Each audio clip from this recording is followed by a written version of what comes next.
For I am a man under authority, having soldiers under me. And I say to this man, go, and he goes, and to another, come, and he comes. To my servant, do this, and he does it. When Jesus heard it, he marveled and said to them that followed, verily I say unto you, I have not found so great faith, no, not in Israel. What was he saying?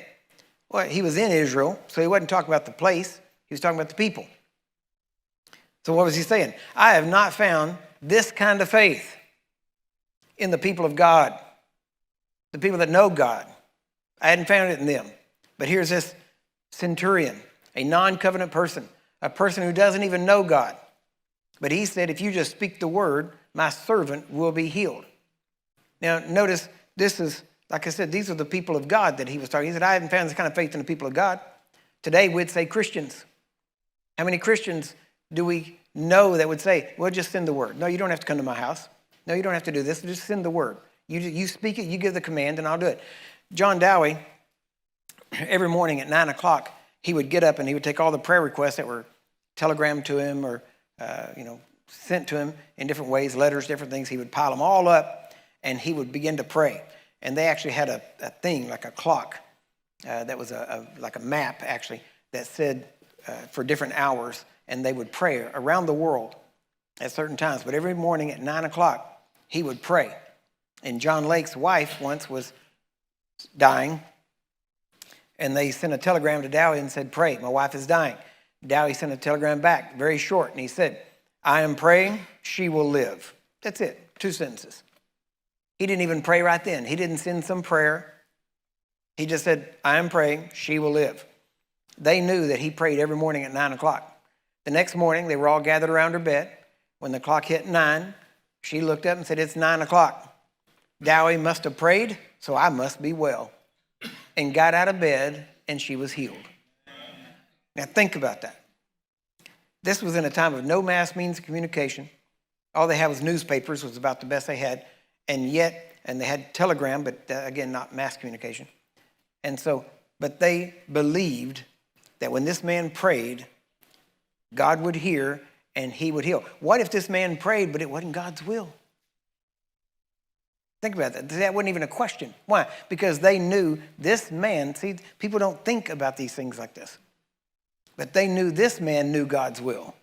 And if he said, I'm praying and she will live, that's God's will. Amen? So, now notice, again, I want to emphasize that. If thou wilt, I will.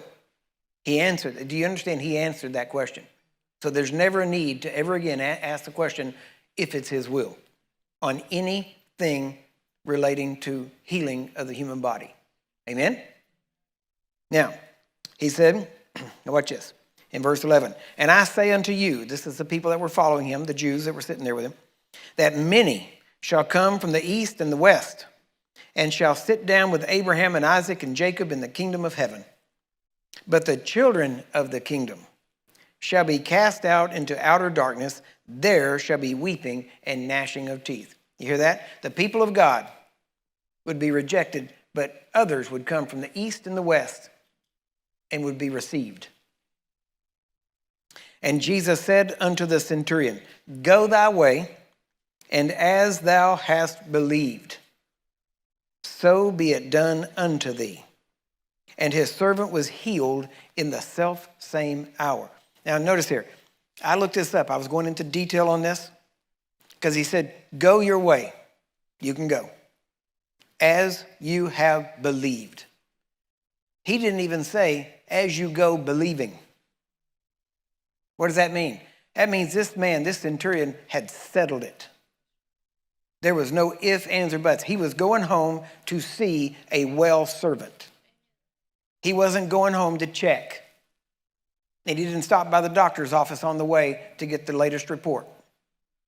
He was going home to see a well servant. Amen? Like we said in the morning service, too many people miss their healing with God because they don't settle it, that it's God's will, that it's going to happen, that it is done, that it was accomplished by Jesus, by his stripes, and they don't settle when it's going to be done. You have to settle that it is. You have to settle it. See, this is the thing. It has to be settled in you. This has to be something that you will not back off of. It has to be something that you go into. And people say, well, if I felt better, then I would believe it. Well, so would any dog. Why? Because anybody can believe anything once they see it or feel it. That's not what we're called to do. We're called to believe him. We're the people of God. We're the ones to have faith. Amen?